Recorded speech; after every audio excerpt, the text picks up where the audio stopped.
Hi to all, this is Akshita. I am teaching class 9 physics, chapter 6, what is inside of an atom. Previous వీడియోలో మనం previous లెసన్లో మనం ఏం తెలుసుకున్నాం, different atomic మోడల్స్ని propose చేశారు. For example John డెల్టన్ model గురించి కానీ, థామ్సన్ మోడల్, అలాగే రూథర్ఫోర్డ్ మోడల్, అలాగే నీల్స్ బోర్ మోడల్, వీళ్ళంటిలో కొన్ని లిమిటేషన్స్ని ఓవర్కమ్ చేయడానికి ఇలా డిఫరెంట్ మోడల్స్ అనేవి వెలుగులోకి వచ్చాయి. సో అలాగే మనం వ్యాలెన్సీని కూడా తెలుసుకున్నాం. వ్యాలెన్సీ అంటే ఏంటి? ఫర్ ఎగ్జాంపుల్ కార్బన్ని తీసుకున్నట్టయితే కార్బన్ యొక్క అటామిక్ నంబర్ మనకు 6 కాబట్టి. So Niels Bohr and Bury rule ప్రకారం ఇన్నర్ మోస్ట్లో ఖచ్చితంగా 2 ఎలక్ట్రాన్స్ ఉండాలి, అవుటర్ మోస్ట్లో రిమైనింగ్ ఉన్నటువంటి ఎలక్ట్రాన్స్నే మనం వ్యాలెన్సీ అంటామని కూడా తెలుసుకున్నాం. సరే, observe the following table. Valency of first 18 elements is given in the last column of table 2. ఇక్కడ చూడండి, మనకు లాస్ట్ కాలంలో ఉన్నటువంటి వ్యాలెన్సీ ఉన్నాయి కదా, ఇవన్నీ ఏంటి అంటే 18 ఎలిమెంట్స్ యొక్క వ్యాలెన్సీ అన్నమాట. హైడ్రోజన్ యొక్క అటామిక్ నంబర్ 1. సో ఇందులో ప్రోటాన్స్ ఎలా ఉంటాయి? 1 ఉంటుంది. న్యూట్రాన్స్ ఉండవు, ఎలక్ట్రాన్ కూడా 1 ఉంటుంది. కాబట్టి ఇక్కడ వ్యాలెన్సీ ఎంత ఉంటుంది? 1. సో హీలియం వచ్చేసి అటామిక్ నంబర్ 2. ఇందులో 2 ప్రోటాన్స్ ఉంటాయి, 2 న్యూట్రాన్స్, 2 ఎలక్ట్రాన్స్. సో ఇక్కడ కే షెల్ ఫస్ట్ 2తో కంప్లీట్ అయిపోతుంది. దీని యొక్క వ్యాలెన్సీ ఏమి ఉండదు, ఎందుకంటే ఎల్ షెల్, అవుటర్ మోస్ట్ షెల్లో ఏమి ఉండవు కాబట్టి వ్యాలెన్సీ 0. సో ఈ విధంగా మనం ఫర్దర్ వ్యాలెన్సీస్ని కంపేర్ చేసుకోవచ్చు. ఇవన్నీ ఫస్ట్ 18 ఎలిమెంట్స్ యొక్క వ్యాలెన్సీ అన్నమాట. What is the importance of valency? అసలు వ్యాలెన్సీ యొక్క ఇంపార్టెన్స్ ఏంటి? మనం చెప్పుకున్నాం, అవుటర్ మోస్ట్ షెల్లో ఉన్నటువంటి ఎలక్ట్రాన్స్ని మనం వ్యాలెన్సీ ఎలక్ట్రాన్స్ అంటామని చెప్పుకున్నాం కదా. సరే, ఈ వ్యాలెన్సీ యొక్క ఇంపార్టెన్స్ ఏంటో చూద్దాం. See electron distribution in helium in figure 7 and table 2.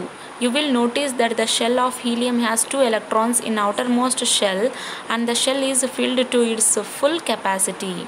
సరే, మనం ఇక్కడ హీలియం చూద్దాం. ఇక్కడ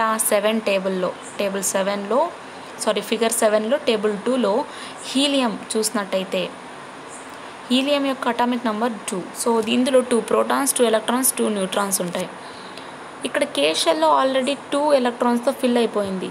ఇక్కడ అవుటర్ మోస్ట్ షెల్లో ఫిల్ అవడానికి ఎటువంటి ఫుల్ కెపాసిటీ లేదు, కాబట్టి 0 వ్యాలెన్స్ అని మనకు తెలుసు. Neon and argon have 8 electrons in their outermost shells. Yes, ఇందాక మనం నియాన్ అండ్ ఆర్గాన్ని చూసుకున్నట్టయితే 8 ఎలక్ట్రాన్స్ ఉంటాయి. ఎక్కడ? ఇన్ అవుటర్ మోస్ట్ షెల్లో. All 3 gases are very stable and have low reactivity. ఈ గ్యాసెస్ మొత్తం చాలా స్టేబుల్గా ఉంటాయన్నమాట, అలాగే చాలా తక్కువగా లోగా రియాక్టివిటీగా ఉంటుంది. Scientist studying the distribution of electrons in different shells concluded that the special arrangements of electrons in helium, neon and argon makes them stable or unwilling to mix with other elements. So scientist కూడా ఏం study చేశారంటే different షెల్స్లో electrons యొక్క distribution గురించి study చేశారు. అలాగే ఏం conclude చేశారంటే helium, neon, argon వచ్చేసి ఇవి స్టేబుల్గా ఉంటాయి, అలాగే అదర్ ఎలిమెంట్స్తో మిక్స్ అవ్వడానికి రెడీగా ఉండవు అని చెప్పి కన్క్లూజన్ ఇచ్చారు. They do not react with other elements to form compounds. ఈ హీలియం, నియాన్, ఆర్గాన్ వచ్చేసి అదర్ ఎలిమెంట్స్తో రియాక్ట్ అవ్వవు అనమాట. అంటే ఒక ఎలిమెంట్ ఇంకొక ఎలిమెంట్తో రియాక్ట్ అయ్యి చెప్పి వచ్చేటువంటి దాన్ని ఏమంటాం? కాంపౌండ్ అంటాం. కానీ హీలియం, ఆర్గాన్ అండ్ నియాన్ వచ్చేసి అదర్ ఎలిమెంట్తో రియాక్ట్ కావు కాబట్టి సో అవి కాంపౌండ్స్ని ఫామ్ చేయలేవు. In other words, we can say that these gases are chemically inactive and also known as inert or noble gases. ఇంకా మనం క్లియర్గా చెప్పుకోవాలంటే ఈ గ్యాసెస్ వచ్చేసి కెమికల్గా ఇన్యాక్టివ్గా ఉంటాయి. వీటిని మనం నోబెల్ గ్యాసెస్ లేదా ఇన్నర్ట్ గ్యాసెస్ అంటాం. Those of helium have 8 electrons in their outermost shell. Yes, హీలియంకు 8 ఎలక్ట్రాన్స్ ఉంటాయి అన్నమాట. ఎక్కడ? అవుటర్ మోస్ట్ షెల్లో. Thus, an atom with 8 electrons or an octet in their outermost shell is chemically stable or does not combine with other atoms. An atom with 2 electrons in its outermost shell also is more stable when there is only one shell present in it. మనకు తెలుసు హీలియంకు 8 electrons ఉన్నాయి outer most షెల్లో. So ఇక్కడ 8 electrons ఉన్నందువలన అంటే దీన్ని octet కూడా అంటాం అనమాట, 8 ఎలక్ట్రాన్స్ ఉన్నాయి కాబట్టి. సో అవుటర్ మోస్ట్ షెల్లో 8 ఎలక్ట్రాన్స్ ఉన్నాయి కాబట్టి కెమికల్గా స్టేబుల్గా ఉంటుంది. అలాగే ఇతరుల అదర్ ఎలిమెంట్తో కలిసి కంబైన్ కావన్నమాట.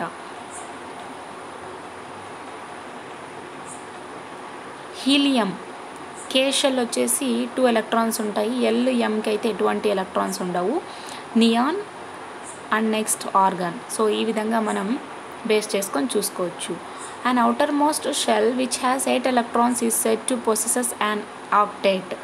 అవుటర్ మోస్ట్ షెల్లో ఉన్నటువంటి ఎలక్ట్రాన్స్ 8 ఎలక్ట్రాన్స్ ఉంటాయి కదా, వాటిని మనం ఆక్టేట్ అంటాం. Atoms of an element thus react with other atoms so as to achieve an octet in their outer most.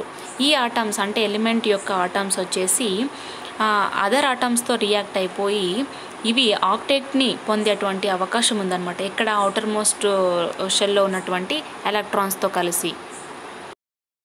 From the above discussion, we can conclude that when an element reacts to form compounds, their atoms must be combining in such a way that they can attain the stable electron distribution of noble gases or inert gases. సరే, మనం పైన చెప్పిన ప్రకారంగా ఏం చెప్పుకోవచ్చు, element ఎప్పుడైతే react అయిపోయి కాంపౌండ్స్ని form చేస్తుందో ఆ ఆటమ్స్ వచ్చేసి ఖచ్చితంగా స్టేబుల్ ఎలక్ట్రాన్ని అటైన్ చేసుకుంటుంది. సో దీన్నే మనం నోబెల్ గ్యాసెస్ లేదా ఇన్నర్ట్ గ్యాసెస్ అని కూడా అంటాం. An atom can achieve an octet by 2 ways. One by transfer of electrons and other by sharing of electrons. ఒక ఆటం వచ్చేసి ఆక్టెట్ని అచీవ్ చేయాలనుకుంటే 2 వేలు ఉన్నాయంట. ఏంటి అంటే, ఒకటి ఎలక్ట్రాన్స్ని ట్రాన్స్ఫర్ అయినా చేసుకోవాలి, లేదా వేరే ద్వారా ఎలక్ట్రాన్స్ని షేర్ అయినా చేసుకోవచ్చు. ఈ 2 వేస్ ద్వారా ఆటం వచ్చేసి ఆక్టెట్ని అచీవ్ చేసుకోగలదు. Both the processes result in the formation of bonds between atoms. So ఈ ప్రాసెస్లో ఫార్మేషన్ ఆఫ్ బాండ్స్ అనేవి జరుగుతుందన్నమాట ఆటమ్స్ మధ్య. Let us go back to the question of why do atoms of different elements are different. So ఇప్పుడు మనం ఇంకొక క్వశ్చన్కి ఏం వెళ్తున్నామంటే, డిఫరెంట్ ఎలిమెంట్స్ యొక్క ఆటమ్స్ ఎందుకు డిఫరెంట్గా ఉంటాయి. How can you distinguish between the atoms of one element from the atoms of other element. ఇప్పుడు ఒక ఎలిమెంట్ యొక్క ఆటమ్ని ఇంకొక ఎలిమెంట్ యొక్క ఆటమ్ని మనం ఎలా డిస్టింగ్విష్ చేయొచ్చు. An element can be recognized by certain characteristics of its atom. అంటే ఇప్పుడు ఒక ఎలిమెంట్ని మనం గుర్తిస్తున్నామంటే ఆ ఆటం యొక్క క్యారెక్టరిస్టిక్స్ని బేస్ చేసుకొని మనం ఎలిమెంట్ని గుర్తిస్తున్నాం. Atomic number. We know that the nucleus is at the center of the atom and contains the protons and neutron. Yes, మనకు తెలుసు న్యూక్లియస్ వచ్చేసి ఆటమ్ సెంటర్లో ఉంటుంది. ఇందులో ప్రోటాన్స్ అలాగే న్యూట్రాన్స్ కూడా ఉంటాయి. Elements differ from one another according to the number of protons in there atoms nuclei. Elements వచ్చేసి ఒకదానికి ఒక ఎలిమెంట్ వచ్చేసి ఇంకొక ఎలిమెంట్ డిఫరెంట్గా ఉంటుంది. ఎలా అంటే ఈ ఆటంలో ఉన్నటువంటి న్యూక్లియర్లో నంబర్ ఆఫ్ ప్రోటాన్స్ని బేస్ చేసుకొని ఒక్కొక్క ఎలిమెంట్ డిఫర్గా ఉంటుందన్నమాట. This value is called the elements atomic number and is denoted by the letter Z. So ఇక్కడ ఉన్నటువంటి నంబర్ ఆఫ్ ప్రోటాన్స్ అని చెప్పుకుంటున్నాం కదా న్యూక్లియర్ ఉన్నటువంటి, సో దీ వాల్యూనే మనం ఎలిమెంట్ అటామిక్ నంబర్ అంటాం అనమాట. దీన్ని లెటర్ జెడ్తో డినోట్ చేస్తారు. Atomic number is the number of protons in the nucleus of N atom. Atomic number అంటే ఏంటి, ఆటం యొక్క న్యూక్లియస్లో ఉన్నటువంటి ఎన్ని నంబర్ ఆఫ్ ప్రోటాన్స్ ఉన్నట్టయితే దాన్ని అటామిక్ నంబర్ అని అంటారు. Atomic mass number. ఇప్పుడు అటామిక్ నంబర్ అంటే ఏంటో తెలుసుకున్నాం, అటామిక్ మాస్ నంబర్ ఏంటో చూద్దాం. Should we consider the number of neutrons a characteristic of an atom. సరే, ఇప్పుడు ఆటమ్ యొక్క క్యారెక్టరిస్టిక్ని కన్సిడర్ చేసుకోవాలంటే నంబర్ ఆఫ్ ప్రోటాన్స్ని తీసుకుంటే సరిపోతుందా. The mass of an atom, which is a characteristic of an atom, depends on the number of neutrons and protons that its nucleus contains. సరే, ఒక ఆటం యొక్క మాస్ని మనం ఎలా చెప్పగలము అంటే దేని మీద డిపెండ్ అయి ఉంటుందంటే న్యూక్లియస్లో ఉన్నటువంటి న్యూట్రాన్స్ అండ్ ప్రోటాన్స్ యొక్క నంబర్ మీద డిపెండ్ అయి ఉంటుంది. Number of neutrons in a nucleus is denoted as Z. ఇక్కడ న్యూక్లియస్లో ఉన్నటువంటి ప్రోటాన్స్ని మనం జెడ్తో సూచిస్తాం. అంటే జెడ్ అంటే ఏంటి, అటామిక్ నంబర్ అనమాట. And number of neutrons of a nucleus is denoted by N. ఇక్కడ ఎన్ అంటే ఏంటి అంటే న్యూక్లియస్లో ఉన్నటువంటి నంబర్ ఆఫ్ న్యూట్రాన్స్ అనమాట. The number of nucleons, that is the total number of protons and neutrons, is called the atomic mass number and is denoted by letter A. ఇక్కడ number of nucleons అంటే ఇందులో protons neutrons రెండు total వచ్చేసి దాన్ని atomic mass number అంటాం. దీన్ని ఏ లెటర్తో సూచిస్తాం? Atomic mass equals to atomic number plus neutron number. So A equals to Z plus N. ఇక్కడ ఏ అంటే ఏంటి? అటామిక్ మాస్ నంబరు, జెడ్ అంటే అటామిక్ నంబరు అండ్ ఎన్ అంటే neutron number. Mass number is a nearest numerical to the mass of an individual atom. So ఒక certain individual atom యొక్క mass దేనికి దగ్గరగా ఉంటుంది అంటే ఇది నా మాస్ నంబర్ ఎక్కువ దగ్గరగా ఉంటుంది. Mass number is the number of protons plus the number of neutrons. Mass number అంటే ఏంటి? Protons, number of protons and number of neutrons. Writing symbols of atoms. In standard notation, to represent an atom, the atomic number, mass number and symbol of the element as written or written as.